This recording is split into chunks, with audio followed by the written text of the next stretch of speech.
coming out. Our program will be starting in about 10 minutes.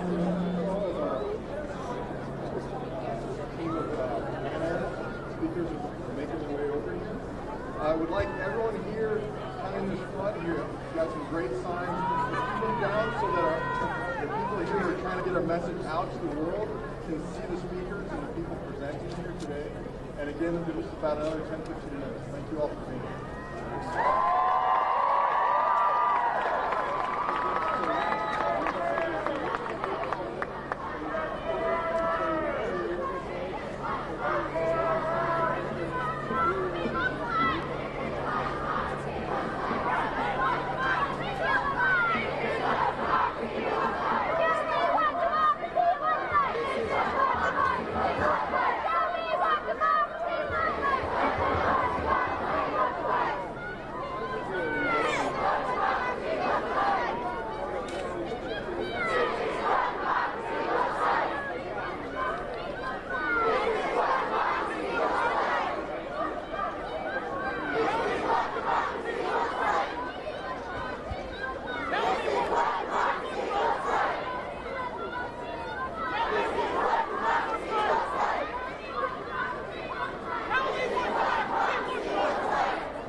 Prayers, you take off your hats when they're praying. You take off your glasses so the spirits can come and not get reflected. We ask that you stay in a peaceful, prayerful place. Regardless if they may be outside agitators, the police are here to help us. We bless them and thank them for coming. And we ask that each and every one of you stay in a peaceful, prayerful place like things were done at Standing Rock. No matter what comes at you, stay in your center. Stay in your peaceful, prayerful place. And remember, we're praying for Mini-Wichoni, sacred water, so that all these young people will have water to swim in, they will have water to drink, they will have clean food to eat. Pray for the next 49 generations, not just 7, 49. This place has to be here for a long time. Unshimaka, Grandmother Earth. Mini-Wichoni, sacred water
What's up, everybody? Good morning. How's everybody doing today?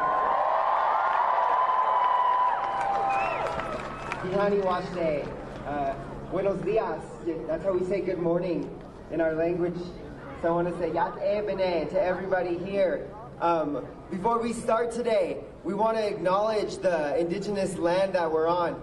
And we want to give a voice to the indigenous people and the black and brown people who laid the foundations for us to be here today, that built these cities, that built these buildings that you see. The people whose bones and ancestors we're standing on now. So I want to introduce a leader of the people of the indigenous people of this nation, of this part of Turtle Island. Give it up for my grandpa, Ken Frost.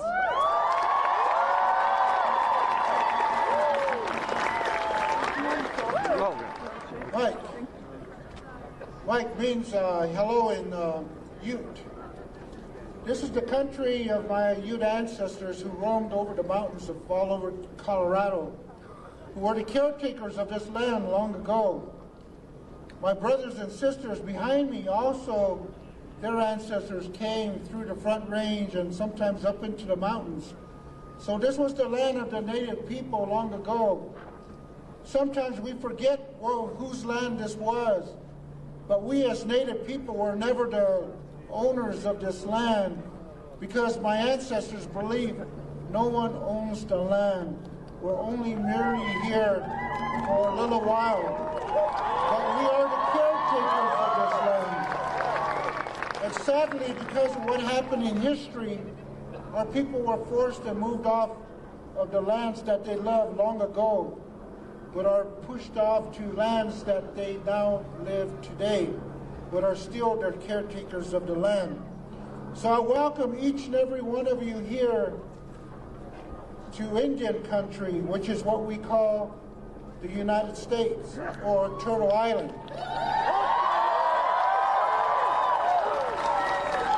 It is through our native teachings that we teach each and every one of you our culture, our history, our understanding of the trees, the wind, the water, the land which holds the bones of our ancestors. We may not live here anymore. We may not be in those traditional lands where our ancestors once walked. But we are the caretakers, just as each and every one of you who are here are now caretakers of this land. And that's why it's very important for all of us, for you to listen to the voices of the native people, because we have been the caretakers of these lands since the beginning of time.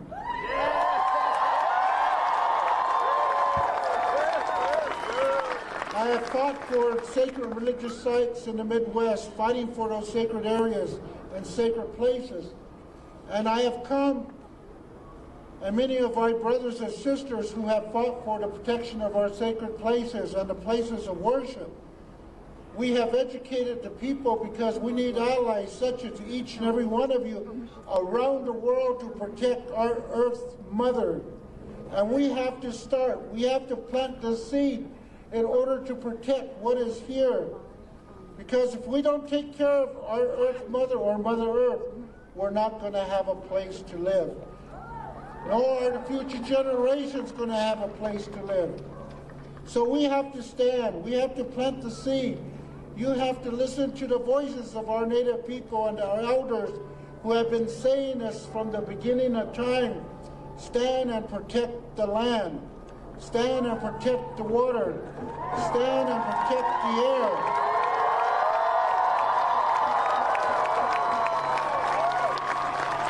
So today we stand and protect all things on Mother Earth, and we have to stand and protect the Amazon, which is the lung of Mother Earth.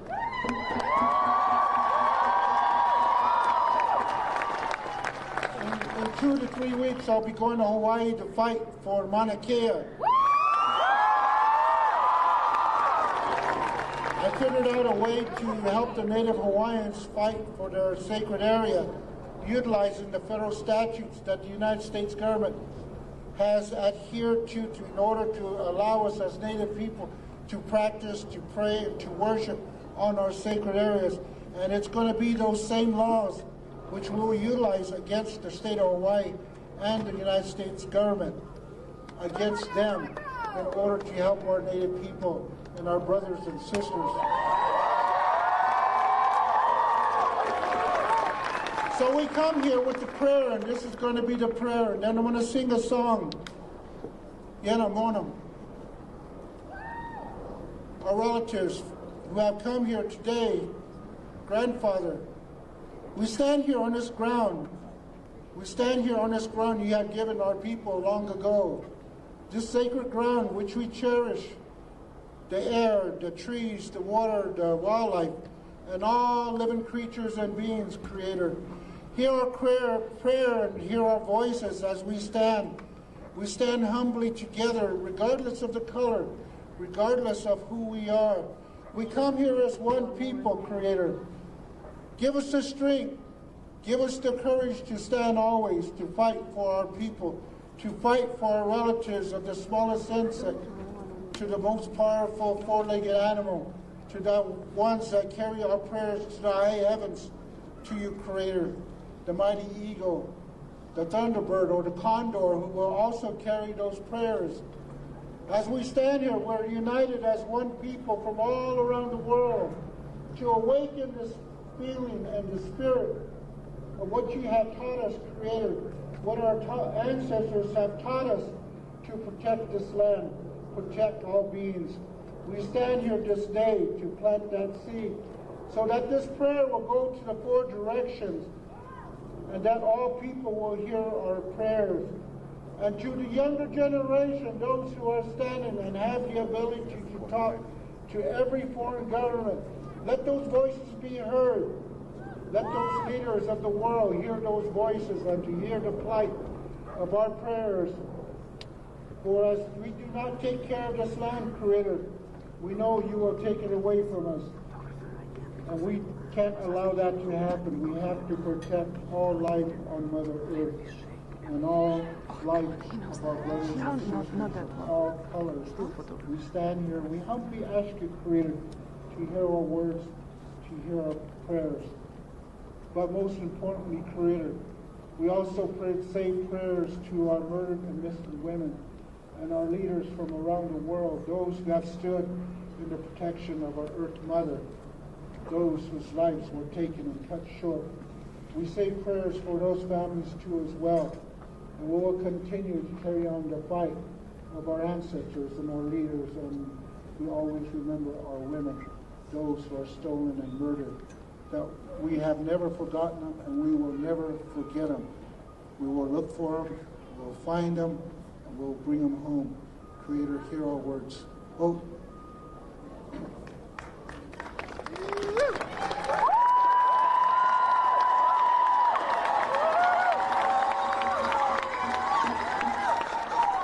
This is a Ute traditional Sundance song, and it's fitting for this day.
that was a youth prayer song.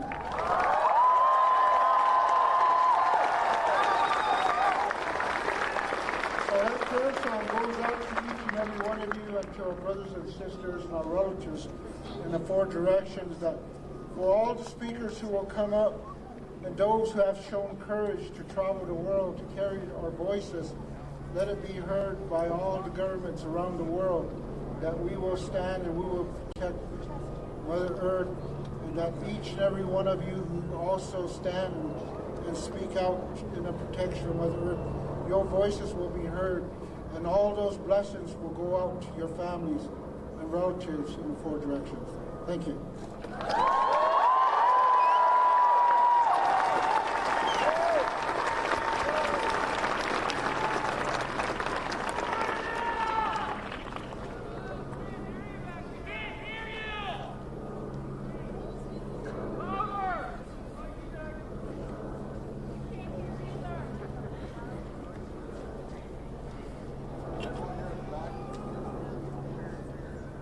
Hello? Hello, you can hear?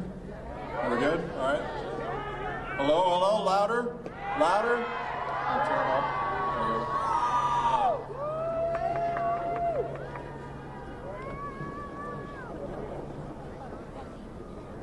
go. We'll see, let's see. Is that better?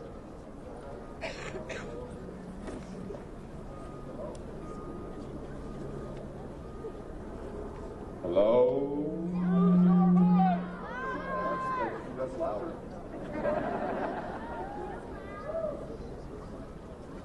My third mic. A little louder. Is that better? Too loud?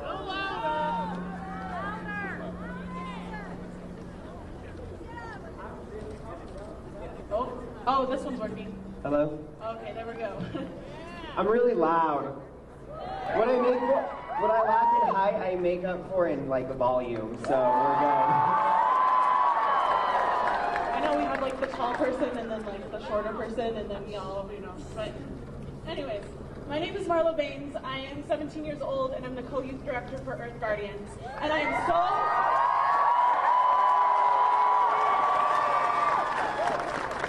so excited to see all of these voices.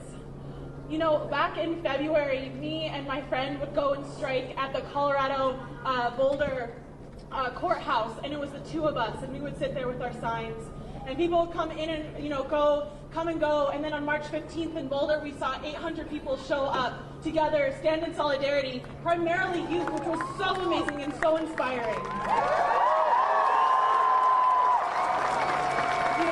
This climate strike is being led by the youth of the future now. And we are going to continue to show up for our communities because that's what we can do and because we want a future. We should be in school today and instead we're having to tell the adults that we need to take drastic change on climate now.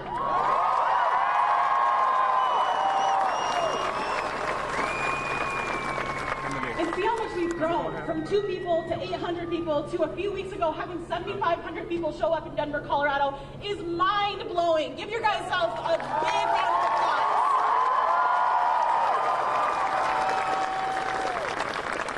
And now, my co-facilitator, Tomas, is going to help kind of share some more about why we are here today, standing in solidarity.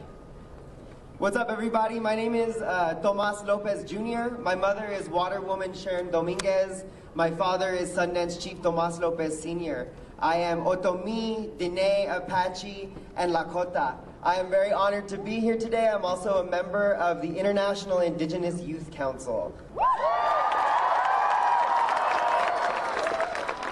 So the International Indigenous Youth Council is a group that was started and led by Indigenous youth who also started and led the uprising in Standing Rock in 2016. These young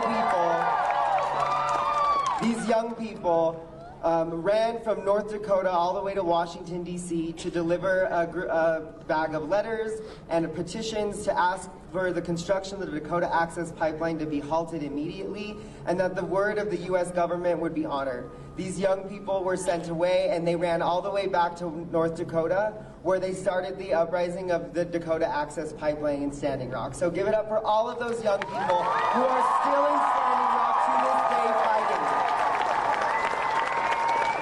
That movement sparked so many different fires around the world.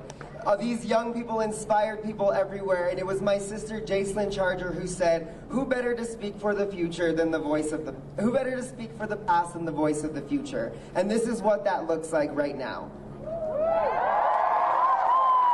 So who's here to see Greta? The work that Greta has done is absolutely beautiful and absolutely amazing. But we also, when we're acknowledging one frontline youth, we have to make sure that we're acknowledging other frontline youth as well. Especially the frontline youth who are also a part of marginalized community and are always disproportionately affected by climate change. We've been dealing with these issues for over 300 years, and it's time that we also acknowledge those young fighters as well.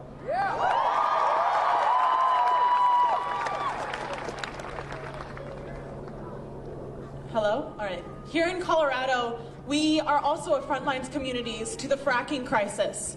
And today we are saying enough is enough. We do not want any more fossil fuel infrastructure. We want clean energy, and we want to show up as a community for it.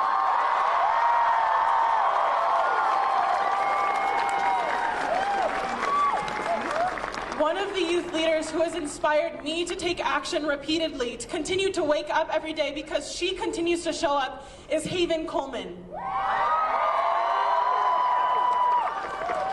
If y'all don't know, Haven Coleman has been striking since back in December, and she's shown up weekly. Despite rain, sun, shine, you name it, she continues to show up, and she continues to keep coming. So guess what? Give it a big round of applause for Haven Coleman.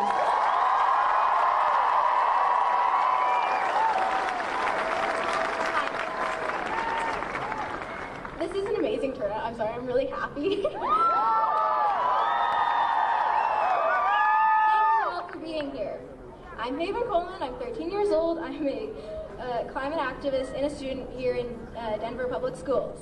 When I was 10, I started speaking out and educating others about the climate crisis. Then on January 4th of this year, after seeing Greta's strikes making a difference, and after trying a lot of different ways of trying to get people to start acting out, I started my weekly school strike at the Capitol.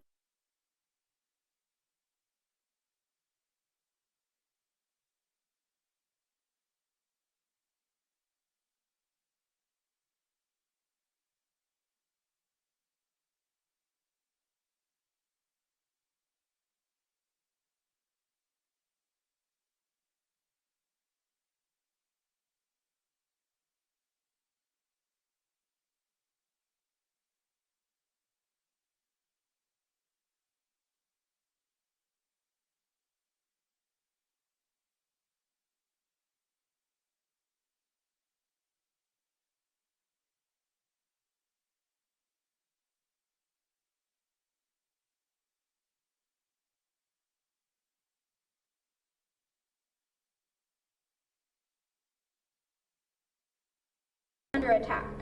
As the climate crisis worsens, the threats to scientific fact accelerates. Why do you tolerate lawless behavior and corruption? Why do you look away, lie, and act as if rotting of our decency and justice is too big for you to take on? Because it's not, so act. Altering scientific testimony, disbanding committees, playing take-backs on regulations, debunking weather forecasters, downplaying risks is gross behavior. It's beyond lame.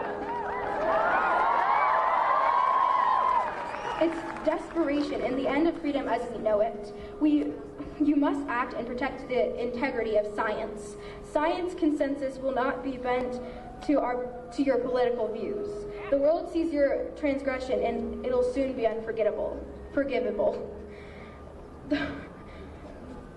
And to the adults who just don't get it, you scold us for missing school, tell us that we are ruining our lives, our future, that we just want an excuse to be absent. Do you know how boring striking is? Unless it's like this, it's dead boring. Like, I made a friend with a moth the other day.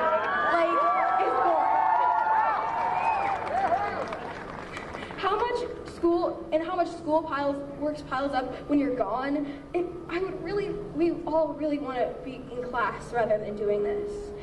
You need to understand that we are striking to protect our future. The future that you want us to have.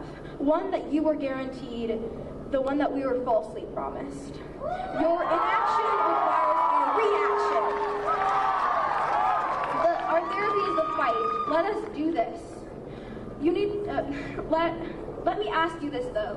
Why do other people's children not matter to you? Why do you only care about your own child getting ahead? Your character is showing and it is not pretty.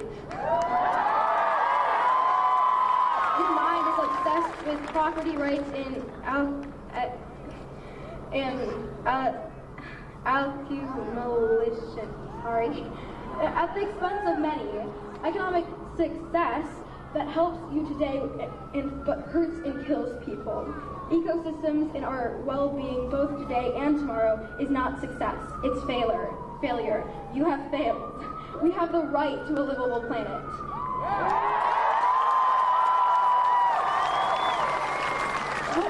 What will it take for you to act on behalf of all the world's children? What will it take? Uncomfortable is supposed to be sat with, not hidden from you. Sit with this. What will it take? The future you are setting us up for is bounded and bleak. Invest in us now, all of us children. Tell your elected officials you want them to protect your air and water, that you believe in the science and that you know that climate change is fact. By doing this, you will unlock future change and economic stability and unlock a world boundless for the children of tomorrow to create. And there's one more thing too. Some of us youth activists are trapped as a symbol for others yearning for a better world, seeing us as the solution to the problem so that they themselves don't have to lift a finger. Please, our hard work does not absolve you of action. We can't do it all. Adults need to step up and step in.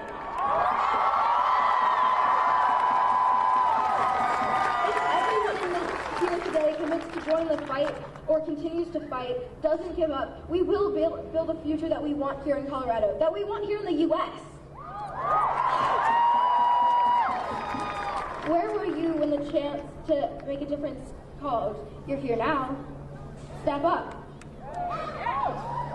And now we are going to hear from frontline youth that have been on the ground, some for generations, fighting climate change and its devastating effects.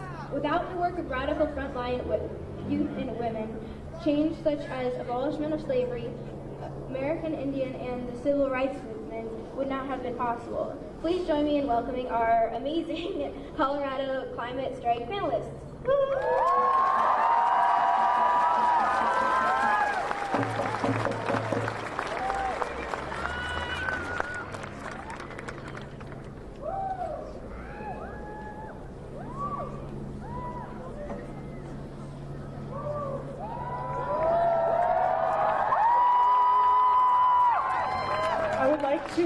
Give a special round of applause to our panelists.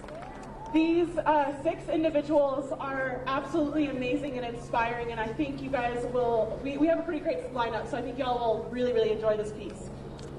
First of all, though, we want you guys to introduce yourselves because I think you will do yourselves justice. So we're going to start with our youngest person up here. Matvi, would you like to come up?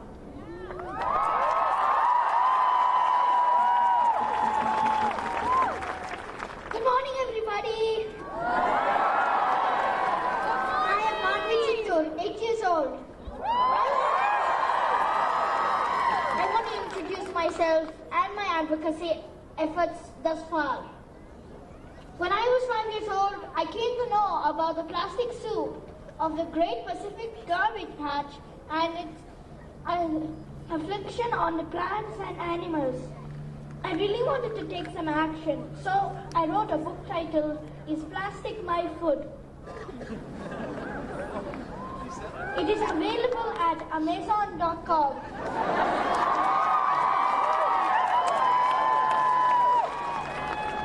It also won recognition from National Geographic.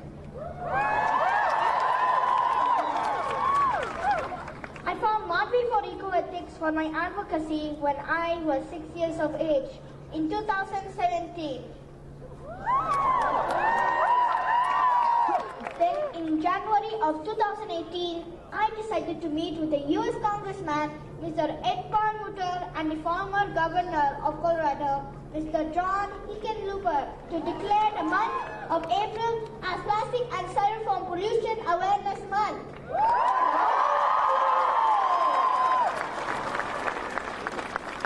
This year in 2019, Governor Mr. Jared Polis also supported me and declared again April as Plastic and Styrofoam Pollution Awareness Month. My advocacy and campaigns have resulted in diverting 7.6 million styrofoam trays from the landfills annually so far. I want to mention a few of my initiatives in this direction. My art sculpture, Fish or Foam, was kept on display at the Colorado State Capitol to raise awareness about styrofoam pollution to waterways, wildlife, and its impact on human health too. My art, Plastic Free Within Reach, won many recognitions.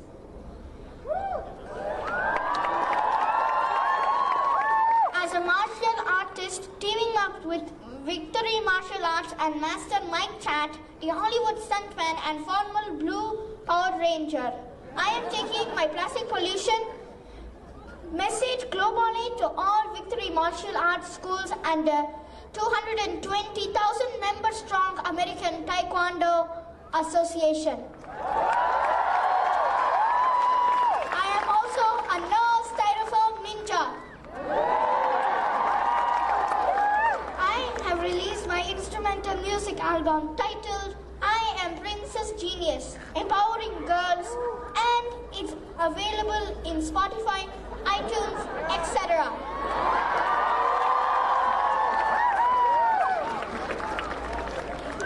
I request you all to buy a copy. The proceeds will be donated to fight Amazon forest fires. Amazon forest is the lungs to all of us and our planet itself. So please support the cause. Finally, I want to share with you all the less spoken about link between plastic pollution to our waterways and global warming, dumping of plastics in the ocean. Ever look in a tide pool and think nothing's living there? Try looking again. It's inhabited by millions of tiny microscopic plants and animals called phytoplankton and zooplankton, respectively. Phytoplankton produce their own food from the energy of the sun in a process called photosynthesis. But the dumping of plastics in the ocean is preventing this. In the Great Pacific Garbage Patch area, the phytoplankton is literally absent. Lesser phytoplankton means a big ecosystem collapse and lesser oxygen levels in oceans and thereby leading to the acidification of our oceans. This also is contributing to the depletion of oxygen levels in the atmosphere and directly causing climate change. Let's take action! I want everyone in this room to continuously survive to refuse, reduce, reuse and recycle plastic and pause and think prior to any plastic consumption to break free from plastic. I want the government to ban single-use plastics and plastic bags in the next legislative session. Let's save our only home, our planet Earth.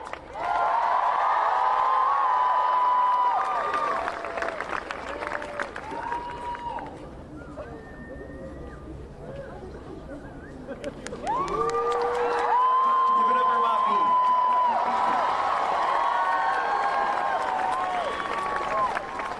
We're going to call up our next panelist.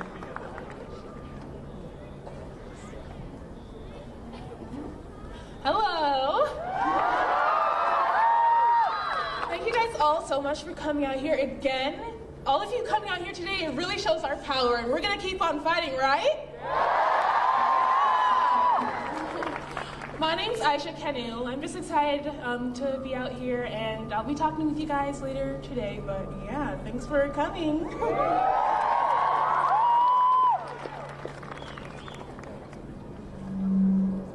Hi, everybody. My name is Ellery, and I'm here to represent Sunrise Movement Colorado.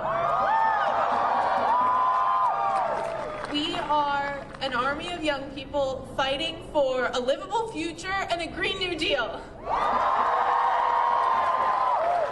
And I'm here today because I believe in people power, in your power. But more than that, I believe in youth people power. Our representatives are not listening to us right now, but if numbers continue to grow like this, pretty soon they're going to have to. All right, I'm looking forward to talking with you all today, and I'm gonna hand it over to Renee.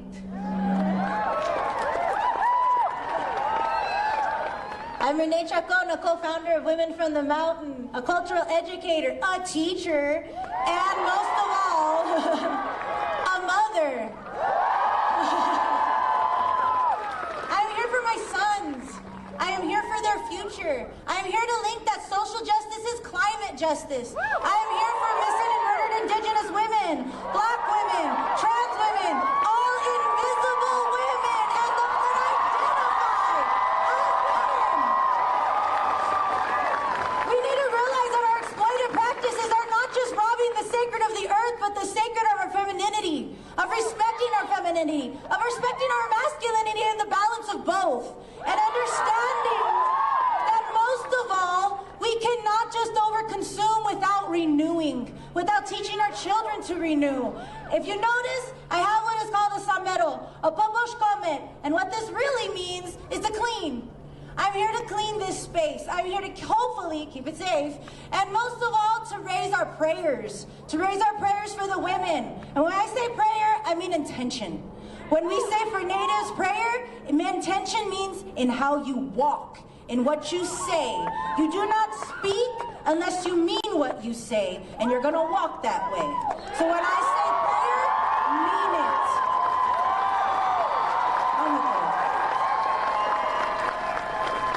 I hope most of all, you understand that this is our power, the uniting, the ability to bring the attention to the awareness that we need to bring the policy change that we're gonna make.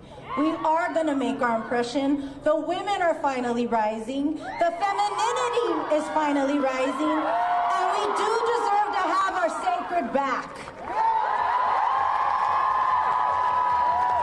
So if you have any questions as a teacher, I would love to take them. As a mother, I know how to vent them. And if you ever need anything, know I'm simply here to clean, protect, and I hope you all are too.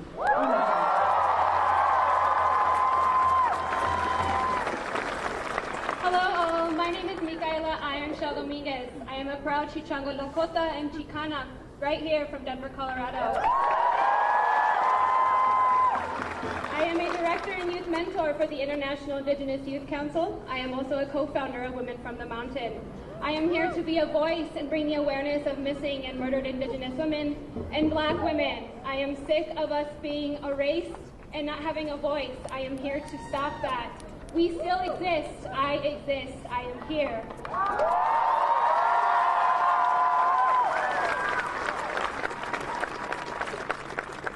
Can we give it up one more time for the beautiful women that came before me?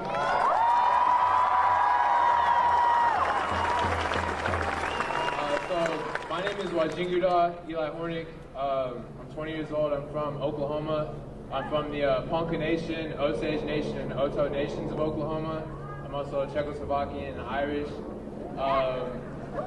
I'm here to try to express my feelings and express what I've learned in this movement, and hopefully encourage you guys and help us recognize that wherever we're from, we can influence the change that we need. Thank you guys. Thank you guys for being here.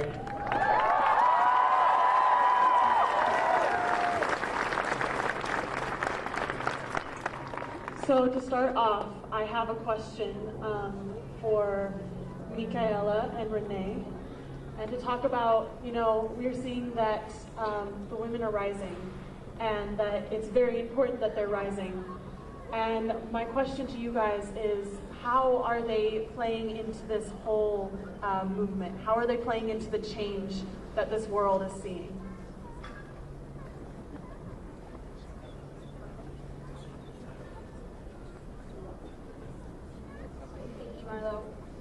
Women were the first caretakers and shareholders of the first relations of this land.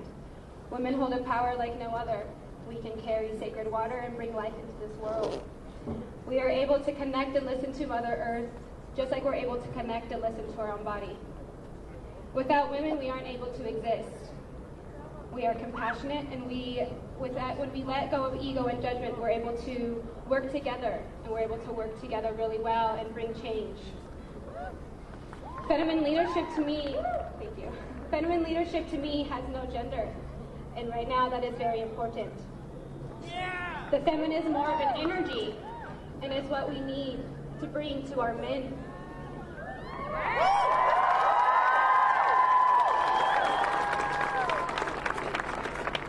I ask that our men stop hurting us.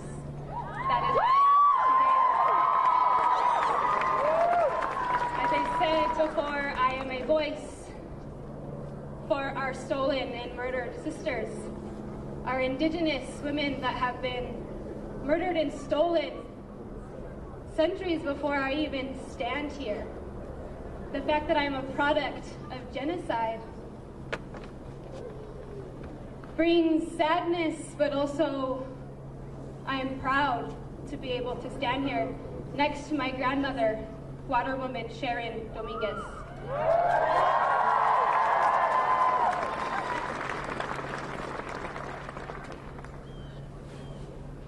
I think that, did I answer your question, Marla? Okay, good.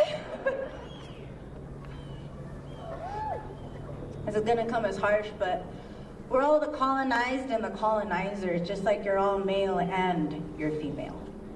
You've already come with that femininity, and when we ask for you to remember the women, we're really asking you to remember your femininity. All the women that you're connected to, all the women that you love, all the women that have taught you to be better. That's what a woman is. It's a life giver. It's a woman that teaches you to thrive. That's what that femininity is. It's that life giving. We all came from a woman, and technically I think we all are women when you're in the cells really little, like you're officially, or a woman first, biologically. But the point is that it's that ability to thrive and sacrifice for the sake of life. You either get busy living or get busy dying, and I'm hoping that y'all are getting busy living. And a lot of mamas know what that means. That's why I'm sorry, but I'm gonna use that because I understood what that meant when I had my kid. I chose my own things, I went to school, I did all the other things for my femininity I thought I was building, but then I had my son and realized that I really know what it meant to be a mom, to understand life-giving and what that really means and the responsibility of it. And it directly relates to the earth in every way. So if you can relate to the women that you love, if you understand that life-giving sacrifice, you already understand your femininity to some degree. You can use that. You have a tool. There you go. Okay.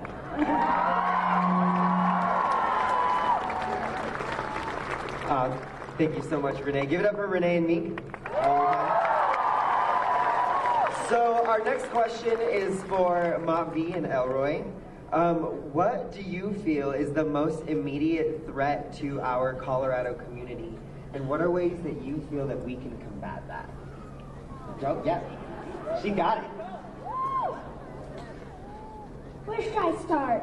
Wherever I look, I see that ecosystems are collapsing and people's health are directly affected due to pollution of water, air, and soil, all caused by people themselves and their own way of living.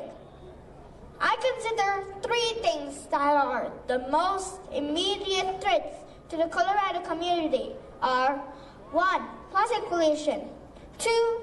Glyphosate contamination. And 3. PFAS and PCOS pollution to our drinking water supply and soil. I want everyone to develop a phobia for these. 4. Protection of indigenous lands. Number 1. Plastic pollution. The government has to ban plastic bags, single-use plastics, and styrofoam takeout containers in the restaurants and fast food chains, and also styrofoam craft products. Common man too must refuse plastic and styrofoam at all levels of consumption. Number 2, glyphosate. No more popularity as Roundup is used as a weed killer and trying agent in agriculture, is killing insects, bees, etc. And this is also found in packaged foods like cereals, pasta, and in beer. It is also a deadly carcinogen. Every individual must refuse to buy Roundup, and the government must ban this right away in Colorado. Recently, Hawaii has banned it. Around 21 countries in the world have banned it. Why not Colorado? Number 3, PFAS and PCOS.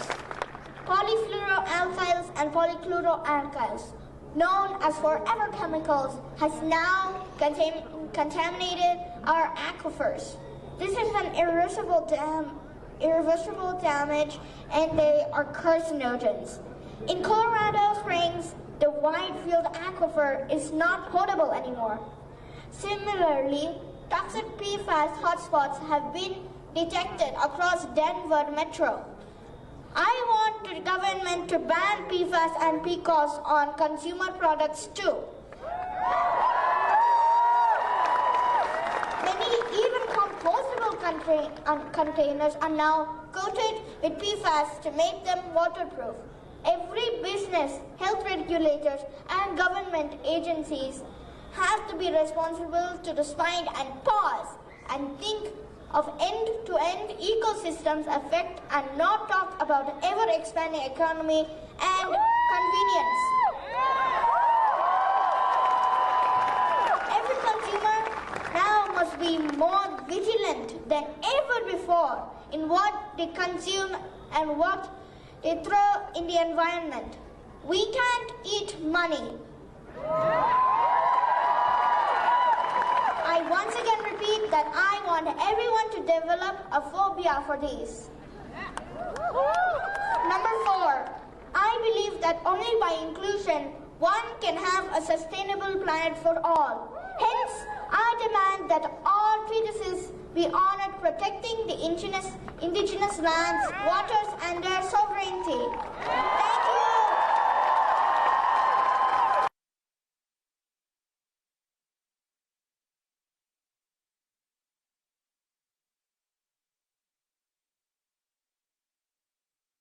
And our biodiversity here in Colorado and around the country. So let's give her a big round of applause.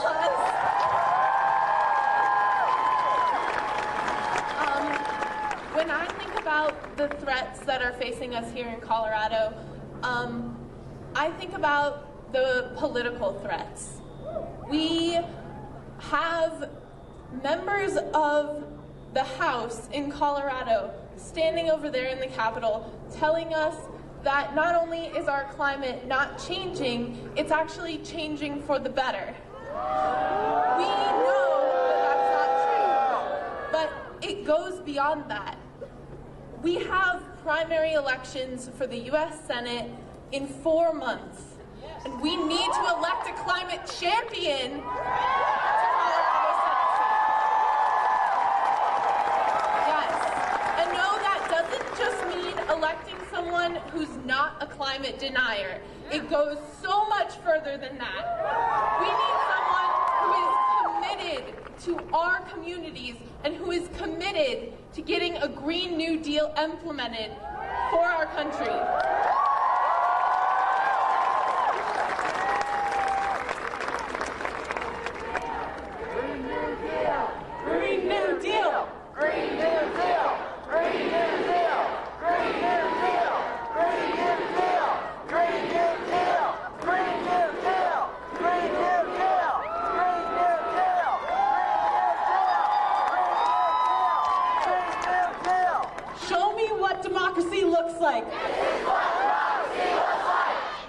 Show me what democracy looks like. Show me what democracy looks like.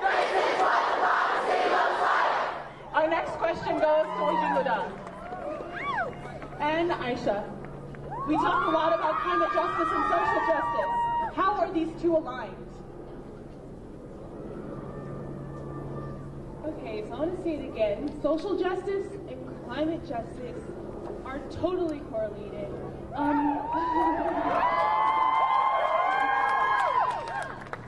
Social justice and climate justice are literally correlated. You can see it from the people who have been taken advantage of. Minorities have been taken advantage of, minorities have been taken advantage of. From our water, it's been polluted, and from indigenous lands have been taken advantage of at the expense of the minorities. And I think it's so important that like all the people here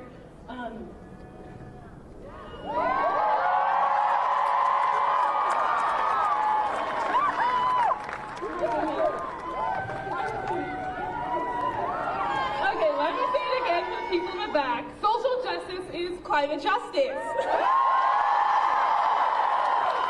History has shown that people have been taken advantage of for years. For way too long. I think we're all tired of it. My friend Tomas over here, at the last strike, he said that people have been put into groups and categories, and we've all been separated. But with events like this, we can all come together, and it can show that the government cannot separate us.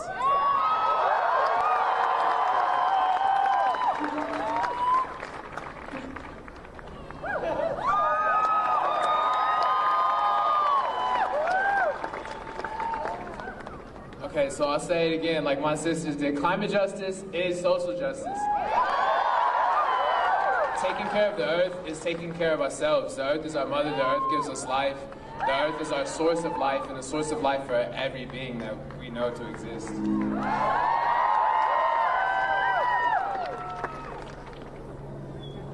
Okay. Okay, I'm about to do a dance up here. Okay, so I come from a city in Oklahoma. It's called Ponca City. There's a refinery there. It's ConocoPhillips Route 66. We're the third largest oil tank farm in North America. Each oil tank holds about 300,000 gallons of crude oil. It leaks 3%. So I've seen that effect in our schooling, in the schools that I went to, through my elementary, the amount of friends that I've lost to cancer and to different diseases around their organs, respiratory diseases. I've seen that all the way through high school until now. Even now, my friends are sick. And our sickness comes in a lot of different forms. Our sickness comes in confusion, depression, cancer. It comes in violence. And all of these directly relate back to what we're doing to our Mother Earth, what we're doing to our mother.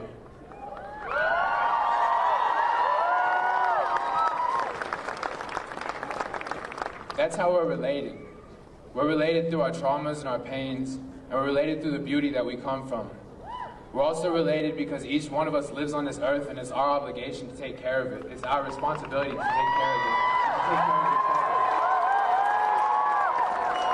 The people that we've seen affected the most by the decisions that are being made by these corporations, by these people, the people that are being affected firsthand. Sorry, I'm just kind of tripping out. The people that are being affected firsthand are POC, people of color, our black and brown women, our LGBTQ community, the people that are having to fight and claw for their voice to be heard every single day. That's who these people target. They put the refinery on the south side of our town because that's where the people of color were. That's where our indigenous tribes were. I'm not going to talk too much more. I don't want to take up a lot of space, but yeah, it's up to us to take care of each other. It's up to us to encourage each other, to uplift each other. It's up to us to take care of the earth.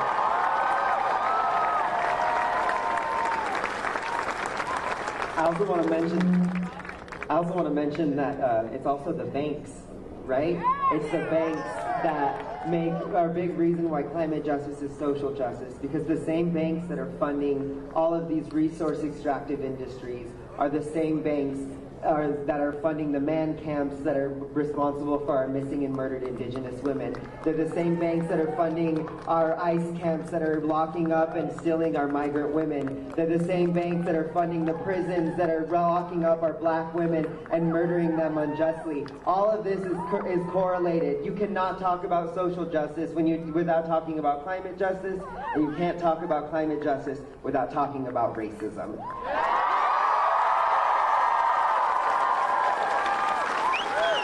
So, we have some young people that have some questions for you guys as well. They're for you, each one of you individually.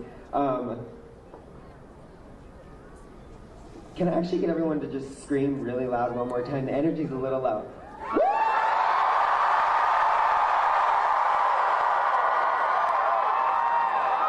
Beautiful. All right.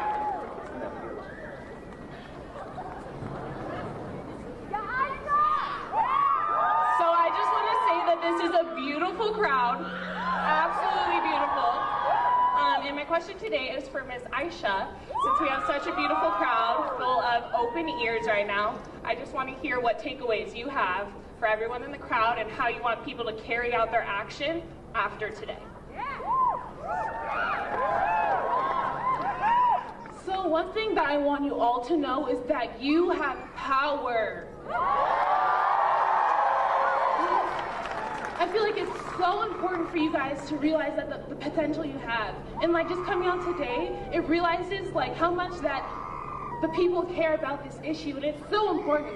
And there aren't that many events like this where so many diverse people can come together and show how much you care for this. So do as much as you can, call out to politicians, lobby, especially just calling out to politicians and telling them what you want them to know.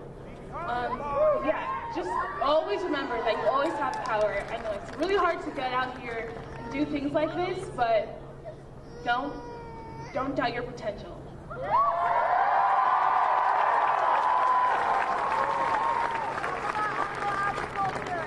The first step is showing up, and y'all did it. So give yourselves a big round of applause.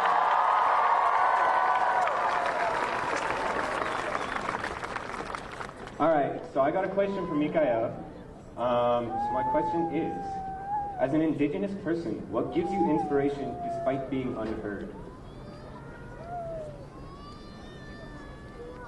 That's easy.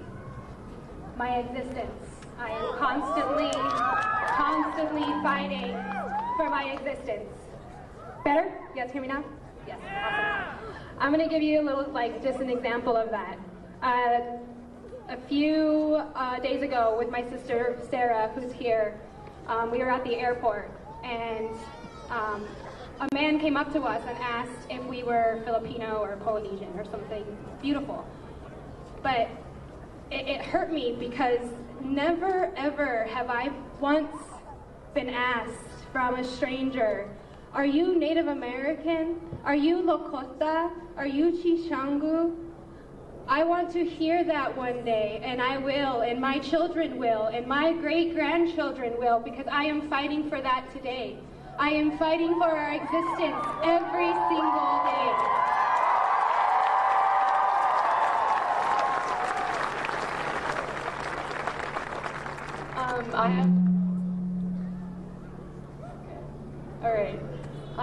I have a question for, I guess, Ellery or anyone I'm sure can answer this, but how can the youth change the narrative of fracking in Colorado?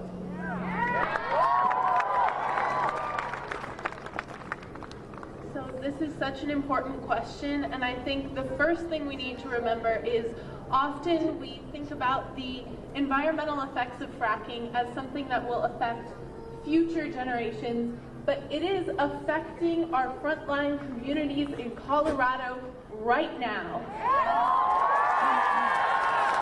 Yes, as we move forward, if we continue developing oil and natural gas at the rate we are right now in Colorado, wildfires will increase. We won't have enough clean water to sustain us. But right now, our communities, our indigenous communities, and people of color are being affected the most by fracking in Colorado and around the country. So remembering that is the first thing.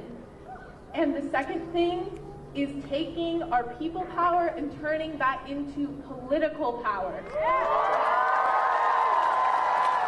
Just because you are not of age to vote yet doesn't mean that your representatives don't have to listen to your voice. And that means whenever you can get into the room with a politician, no matter they be a state politician, a city council member, you need to tell them why stopping fracking and stopping the development of oil and natural gas in Colorado is essential to making sure that our generation has a future, and you need to take whatever privilege you have as based on gender or sexuality, socioeconomic status, and whatever rooms that allows you to be in and speak on these issues that matter. Can I add to that? A big word is accountability. You have to seriously hold your local areas accountable just the same. You have to be involved. And even as youth, you can bug your parents. My children do bother me when they learned about their local water resources and what's happening to them, and that scares them. And it does scare me as a mom because they're waiting an issue they didn't even contribute to. So it does make it apparent that it's not just the youth, but the families themselves that have to be accountable. So in order for, as often I see people say, well, it's just the indigenous. All of us are indigenous to some degree. So we have to keep in mind that in order for there to be a narrative of forgiveness, you have to be forgivable. You have to hold those areas accountable that they're actually changing. You go to those city areas. You go to who's contributing in your area to your local water resources being exploited, and start from there. And you'll keep going and going and going and going. So accountability.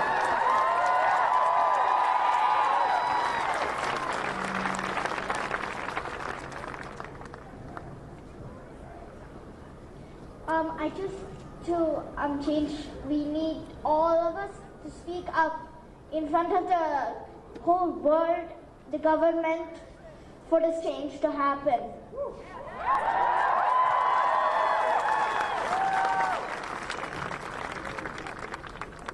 My question is for Renee. My name is Eric Nottingham. I'm 18. I'm a freshman at CSU. There's a lot of talk about how we can divest CSU and our public institutions, similar to how the California universities were divested. My question to you is, how can we as a movement maintain long-term pressure on companies, universities, and public institutions, and banks to divest from fossil fuels and hold them accountable through the process?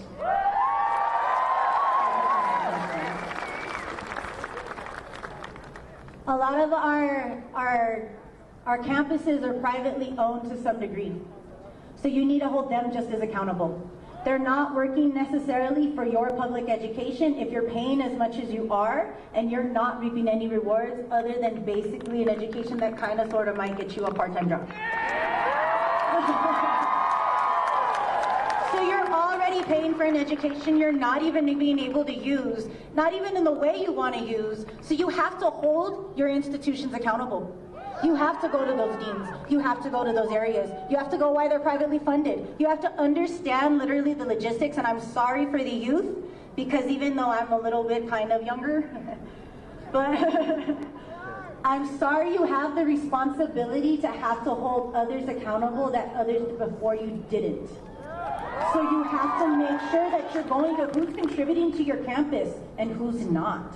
I went to CU, and it was very apparent who was contributing and who's not, and if you go there, it's still not as diverse as it should be. Colorado is not an English name.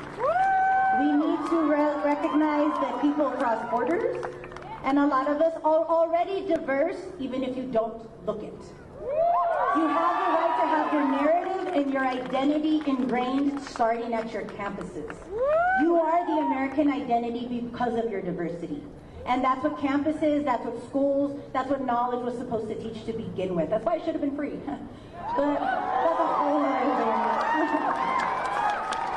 So I hope that helps as, again, accountability down to the privatization of your schools. Hi, my name is Anna, and after Standing Rock, we saw a need for Indigenous leadership in our movement. What are some ways non-Indigenous allies can honor in a respectful way, but an empowering way?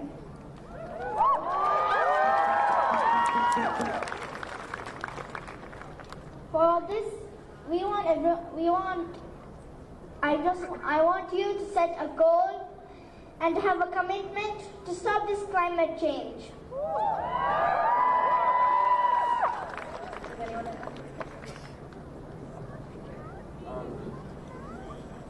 So talking about allyship, I'm gonna go back to holding ourselves accountable. Accountable to pay attention to ourselves, to be self-vigilant to the things that we say, the things that we're doing, and how much space we're consuming. Also, to make us feel empowered, to make us feel heard, maybe bring us to the table when we're making decisions about things that are going on in our homelands. Homelands that have been ours for millions of years, that millions of people have lived a beautiful life here. And now things are changing because we wasn't brought to the table.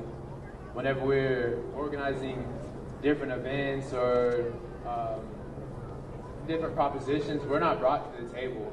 We're not brought into that process. We're not asked. A lot of times prior, we would be here, I would be standing here, we would welcome you to our land and sing a song, and that's not what we're way more than that. That's not what my people are here for. That's not what my people have been here for. We lived a beautiful life here on this land, cultivating and living in a beautiful relationship with it, surviving off it.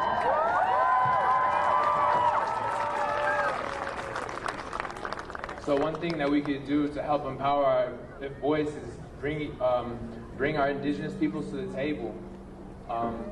Let's not shame each other for being brown or being different. Like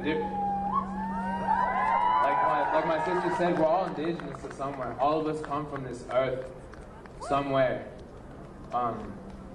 That's what makes us beautiful. I'm sorry. I'm probably ruining y'all's ears.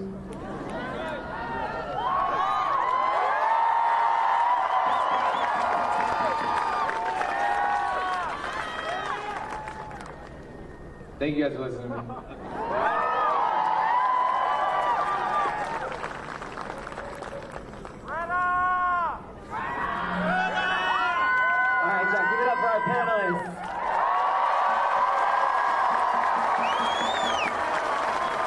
Thank you all so much for doing this today. Thank you for sharing your stories. Make sure you follow each one of these people because they do just as much badass work as Greta is doing. So, once again, who's ready to see Greta? Don't worry, she's coming. She's coming, I swear, I'll put it on everything, she's coming. But before we do that, we just want to go ahead and introduce give you guys a little bit of entertainment, kind of set the mood, and, get some energy moving. So please give it up for one of our youth, Esperanza Soledad Garcia.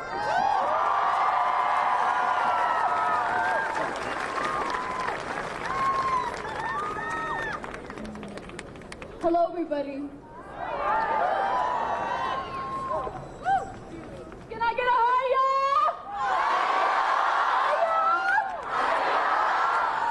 What's up, everybody? Dear Jerica Amada, you are a physical embodiment of sunshine. You are 7-year-old, coyote eyes and white corn tooth giggles. Your spirit is as bright as your squeaky light-up shoes. You are so excited for your big prima to come and visit you to walk along La Sequia. This poem that I'm saying right now is about my little cousin named Jerica Amada. And I heard Diego say my name, so shout out. My prima is very beautiful. She's a small, young little girl, and every time that I see her, she warms my being. She lives in Albuquerque, Nuevo Mexico, and at the moment we're in drought. And I'm here to say the rest of this poem. My name is Esperanza Soledad Garcia. My people are from Nuevo Mexico. I am Genizaro, and I am a human being.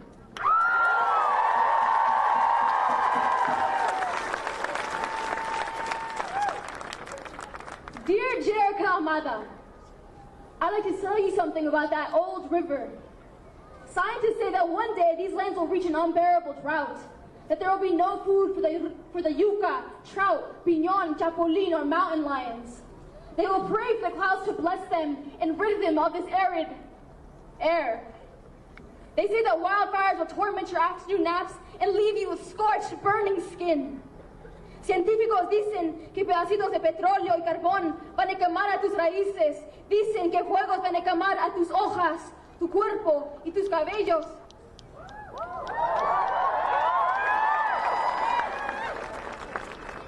They say that your vessel will return to the earth in which you came. In your dream visions, you'll feel the nurturing arms of Tonantzin. But know that it will be the greedy hands of governments that will sell your ashes by the handfuls. Dear Jerica Amada, please don't cry. Instead, listen to the silences.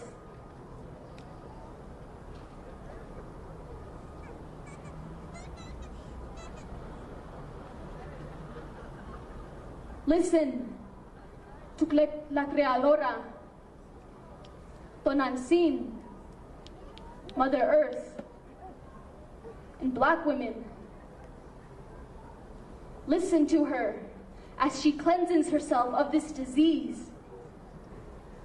The dollars that we spend every day are our true votes and reflect our true values.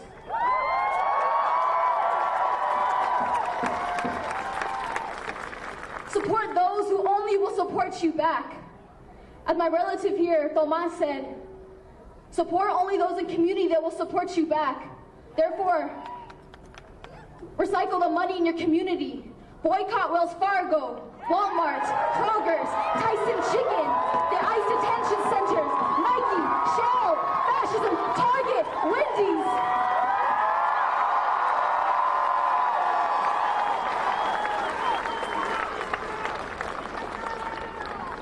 To the nations of Nigeria, the Maori, Indonesia, plant, mineral, animal, and all poor in dollar. I'm grateful for this opportunity to acknowledge you in this unifying moment. We are all here today, pushing for our fellow human beings to stop the fossil fuel addiction, to stop the throwaway nation that has the itch to snort lines of white coral and stuff bowls of densely packed forests, only to blow it back in our faces.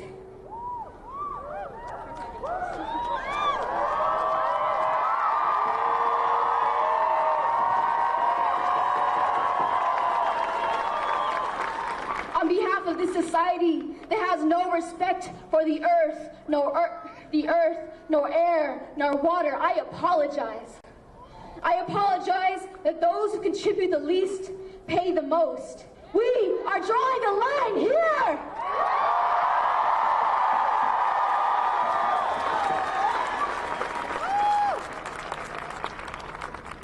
Dear Jerica Amada, you are so soft for someone who must be so strong. Your strength gives me power to fight for you, me, and our futures.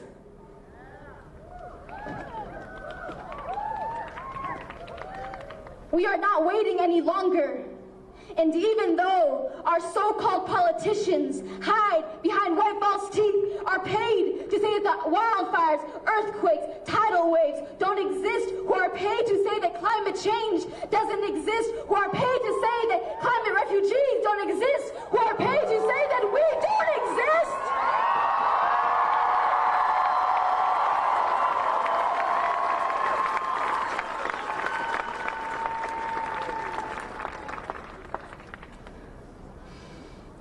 Still, there are those who see us. There are those that hands are reaching out. Everybody hold the person next to you. Hold their hand.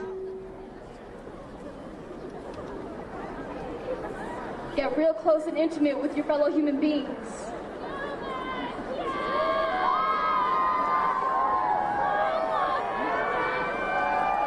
Love your human being.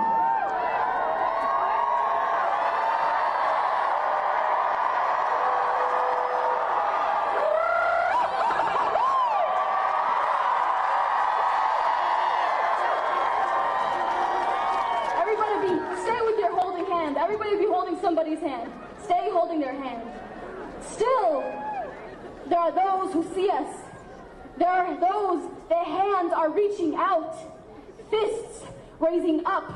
And we are niños caminando la sequía. We are the children walking our rivers. We are the radiance of solar villages. We are the clean soil of our farmers' past. We are teenagers blooming petitions. We are families, biking, recycling, reusing. We are engineers, building, dreaming, designing. We are artists, painting, dancing, and writing.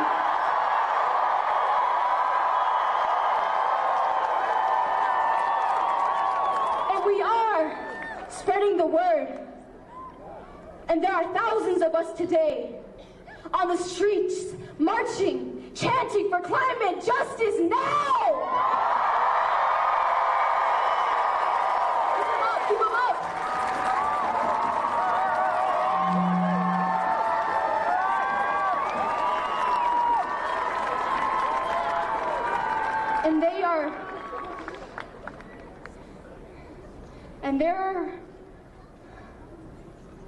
And they are marching for you, Jerica. They are marching for us. Because we deserve to do so much more than just survive. We deserve to thrive.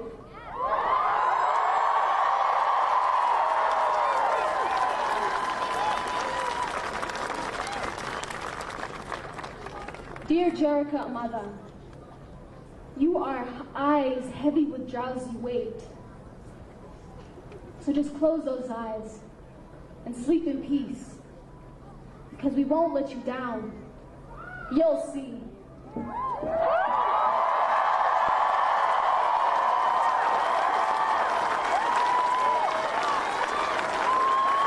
you so much. Thank you for bringing our footsteps here today. Gracias. Me llamo Esperanza Soledad. You can call me on Pozole to go on Instagram. Bendiciones. Give it up for Esperanza.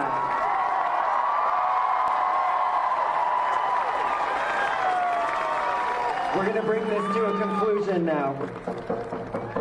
So a lot of you probably see all of these black and red dresses up here. And you probably see that we have handprints over our mouths. You probably saw on the poster that's how it was. So we do this for our black and our indigenous and migrant women that have gone missing and who are murdered. We do this for all of the missing and murdered indigenous women, the migrant women who are locked up in our ICE facilities, and our black women who have been killed by police while in police custody. If you walk up to each one of these dresses, and you'll see them in Denver over the course of the next year, you'll be able to read a name of a woman that has been missing, that is missing or has been murdered. So now, to conclude this, I'm going to pass this to my sister Marlo.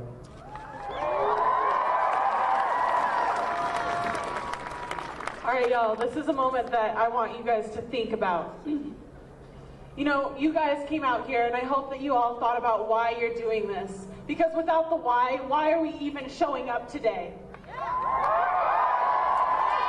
This is not for the photo op or for the Instagram followers to say, oh, hey, I showed up today. No, I'm sorry. Y'all better have a reason for why you're going to show up today and why you're going to show up.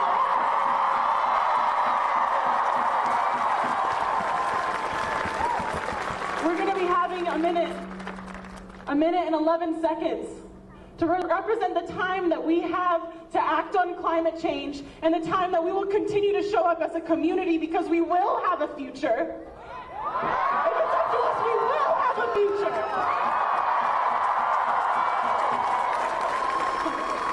So I need you all to get out your phones, and I need you to set a timer for 1 minute and 11 seconds. Actually, let's do it 1 minute and 10 seconds, because we're kind of losing time, not gonna lie. And when I count down to 11, you're all gonna press the start button, and we're gonna go silent to explain that this is gonna be intentional every step of the way. Are y'all ready? 11, 10, 9, 8, 7, 6, 5, 4, 3, 2, 1.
You guys all want to see what's missing for the greater good of our families, friends, and future?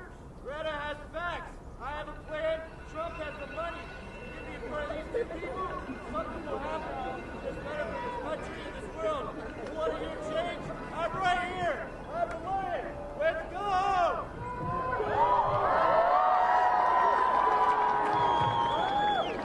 Thanks for ruining the moment, dude. All right. I'm Micah Parkin with 350 Colorado. This is Maya and Mariah. We want y'all to sing with us, okay? So this first song goes like this. It's easy to pick up. People gonna rise like the waters, gonna calm this crisis down. I hear the voices of my great-granddaughters saying, keep fossil fuels in the ground. People gonna rise like the waters, gonna calm this crisis down. I hear the voices of my great-granddaughters saying, keep fossil fuels in the ground. Let me hear you. People gonna rise like the waters, gonna calm this crisis down. I hear the voices of my great-granddaughters saying, keep fossil fuels in the ground. One more time. People gonna rise like the waters, gonna calm this crisis down. I hear the voices of my great-granddaughters saying, keep fossil fuels in the ground. Woo! Thank you, everybody. We've got one more. We're gonna rise up till it's won. We're gonna rise up till it's done. When the people rise up, where the powers come down. When the people rise up, where the powers come down. They try to stop us, but we keep coming back. They try to stop us, but we keep coming back.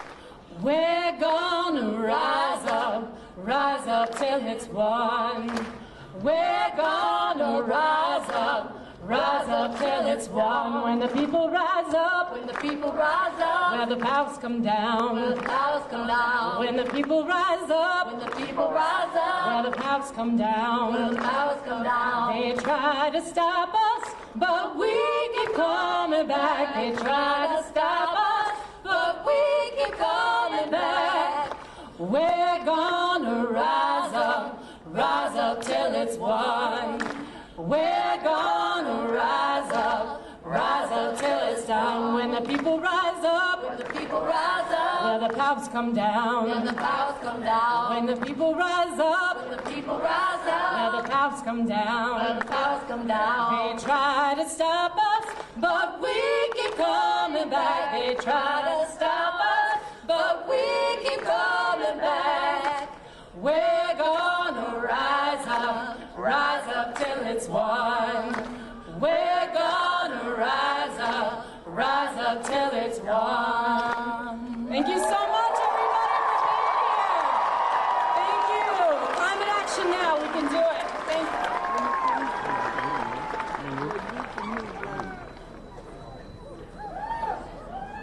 Can we give just a round of applause for just everything and right now the energy?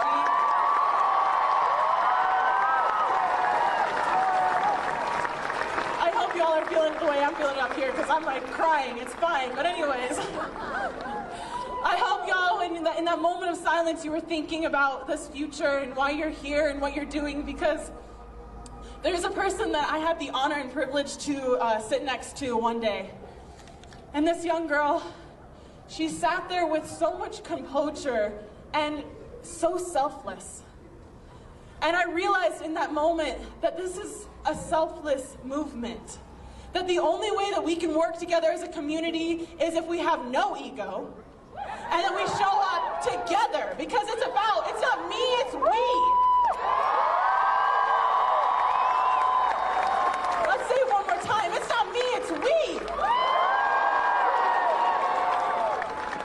We didn't show up here today just because. We showed up for the earth and for one another because we are humanity and we can change things.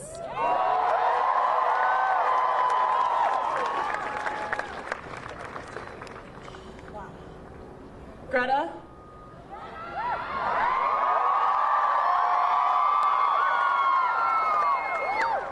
Greta embodies this. This is not just for her image, because she says, listen to the scientists. She's standing up for our future. She's standing with us.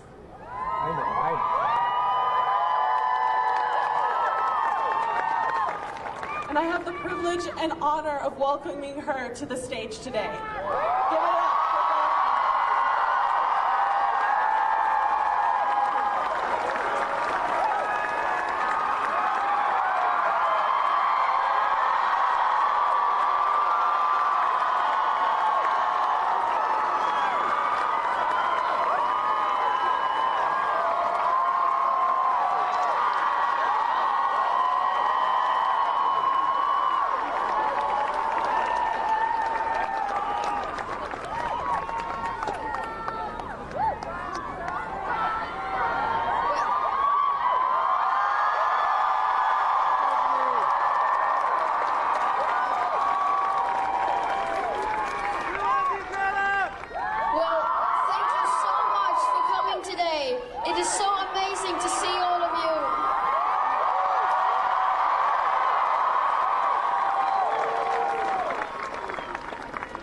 It's just so much people everywhere you look, and it's very overwhelming. Thank you so much for coming, every one of you.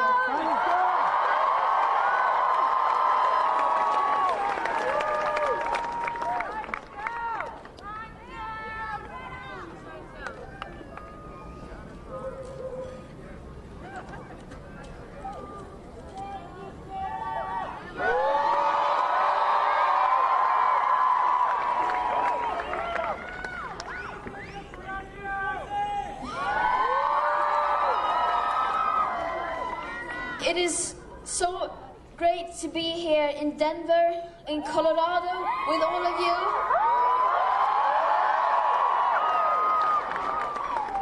so much nice people. Everyone is so wonderful. Thank you so much.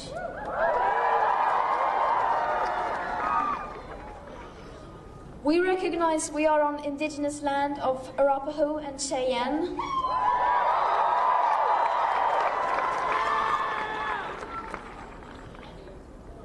Yes, this is real hope.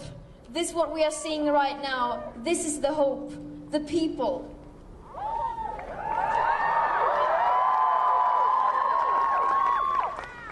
This is a movement with millions upon millions of people telling world leaders to act on the science, and we are demanding a safe future for everyone. And that is not something you can continue to ignore.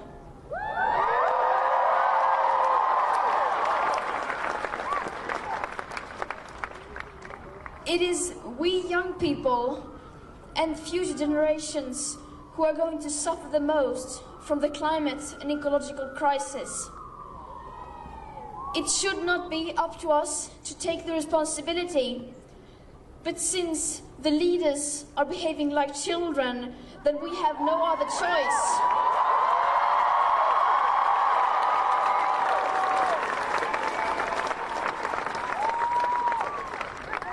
The older generations are failing us, and the political leaders are failing us.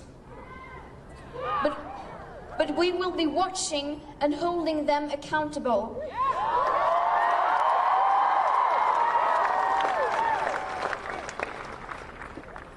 We will make sure they will not get away with continuing like now.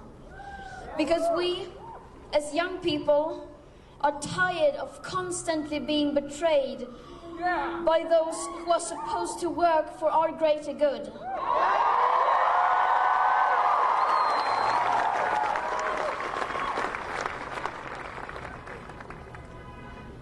We are here because we care about the future, about what we one day will leave after us. And the political leaders can't seem to think beyond the next election, and that needs to come to an end.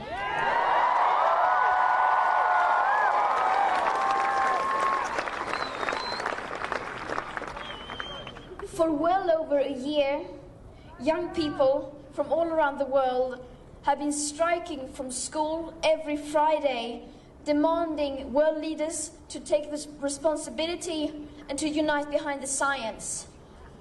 They have not done that. The people in power continue to ignore us and to ignore the current best available science. How dare they?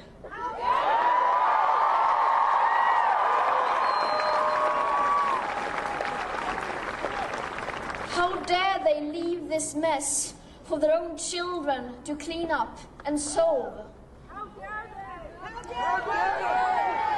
How dare they pretend that they are doing enough when the politics needed are still nowhere in sight?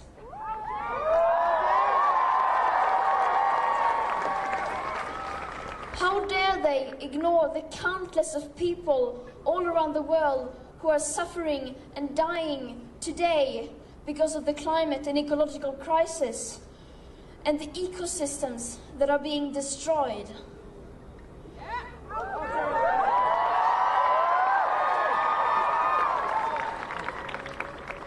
They are indeed not mature enough to tell it like it is, so we will do it for them.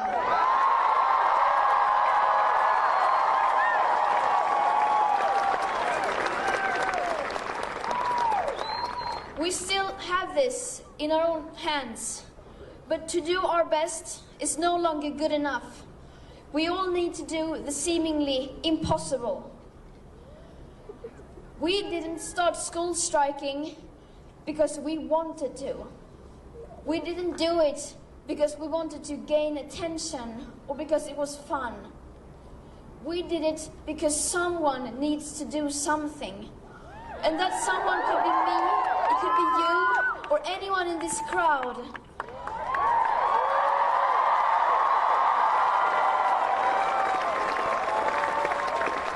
You don't have have to wait for someone else to do something. No one is too small to make a difference. Never forget that.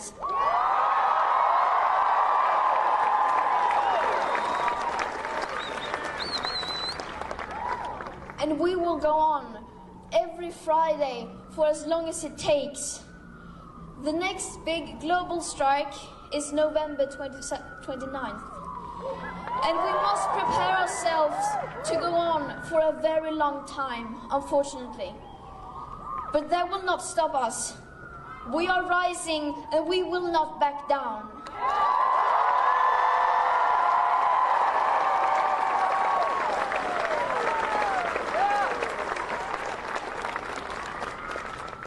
We will not beg the people in power to care and to act, because they have ignored us in the past and they will ignore us again.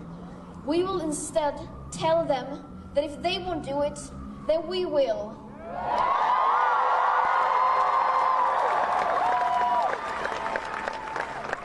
The world is waking up, and we are the change. And change is coming whether you like it or not.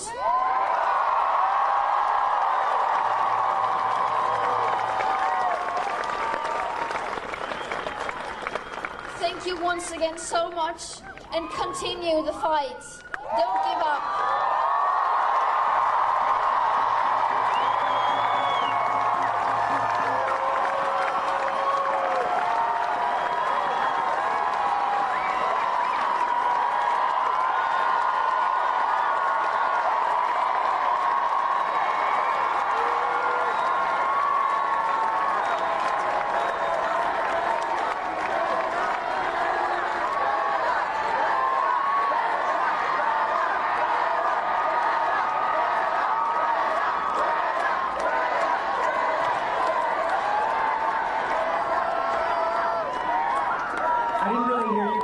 Are you guys excited to hear Greta?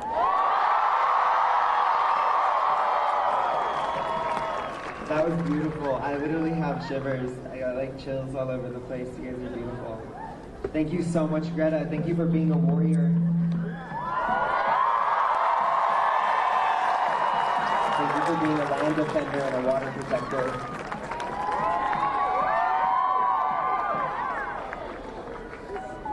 All right, y'all. Okay, so we're going to be doing a little photo moment because, I mean, we have to show that we all showed up today, I guess. Everyone. So if you're on stage, if you can go this way, then we can, like, see your beautiful faces and everything. The youth, you know, come up. We need a little. Yes.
All right, y'all, thank you so much.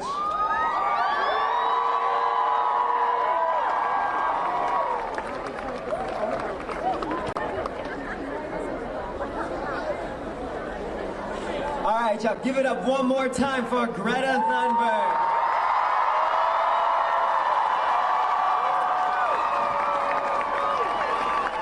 So we are coming to the conclusion of today's ceremony, of today's action, of today's strike. I want to thank you all so much for coming. But before we go, we just want to leave everybody with a little bit of knowledge, which is We know what these politicians are doing. We know what these corporations are capable of. We know that they're willing to use race and socioeconomic status to divide us. We know that they're willing to tell people that their jobs and that their children and that their schools will be at risk if you vote against oil and gas industries. We know that. Now it's time for us to combat that. When you talk about these things, make sure you tell them that their health is at risk, that their children are at risk. It's not about what political stance you take, it's about staying healthy, because without health you can't go to work. Without health you can't go to school. Without health you cannot live. So make sure you tell everybody that. Marlo. Did y'all ever hear about a bill called Proposition 112? Did y'all know that that was started by a grassroots organization? Even some of the organizers are here today. Did y'all know that the industry spent over $50 million against that bill because they were so afraid of what the people had to say? Do you realize that that is $70 per $1 that Colorado Rising spent for that bill? That means that they bought every vote. I don't know if y'all remember, you would be tuning in on your Sunday night football night, and all of a sudden you would get ads every single time about how bad Proposition 112 was, how many jobs it was stealing. Did y'all know that they kind of inflated those numbers?